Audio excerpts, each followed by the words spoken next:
Hey, glad you're up. Russia flexing its muscle now by sending a nuclear message to America. Got a spokeswoman for the Pacific Air Force in Hawaii confirmed that just days ago, 2 nuclear-armed bombers from Russia circled the U.S. territory of Guam before being intercepted by American military jets. Is this proof that Russia is becoming a greater threat to the U.S. than the administration has led on, known all along but doesn't want to tell us? Bill Gertz, senior editor of the Washington Free Beacon, joins us live from Washington. Bill, what do you read into this?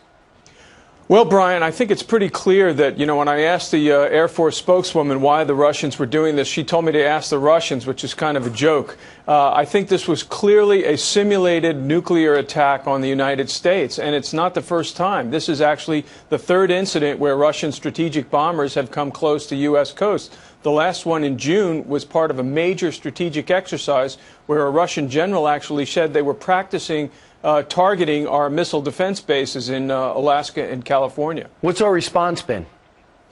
Silence, pretty much. The administration is trying to salvage their reset policy, which has been pretty much of a disaster. It's been totally one way. The U.S. makes concessions, the Russians pocket them, and continue on a more aggressive and more anti-democratic posture. Now, why do you think that is? I mean, it doesn't seem that long ago where George Bush was riding around with Vladimir Putin, and they talked about a new era in U.S.-Russian relations. What has gone wrong? What is their complaint with us? Well, the Russians under Putin are trying to move back into the Soviet period. They see that as the glory days, and they're rebuilding their military. They're building up their nuclear forces in a major way. At the same time, the U.S. is getting ready for further nuclear cuts.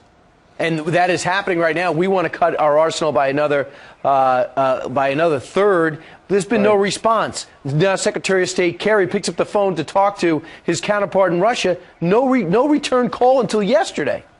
Yes. And one of the chief U.S. arms negotiators, Rose Gottmuller, was in Russia almost at the same time that this bomber incident occurred, and she never even raised this issue. She's looking to try to get a new round of arms talks going. And, Bill, politically, it seems as if everything is blamed internally on Russia. Everything that goes wrong, they bring it back to America. They're trying to create an anti-American feeling again inside Russia. Is it working?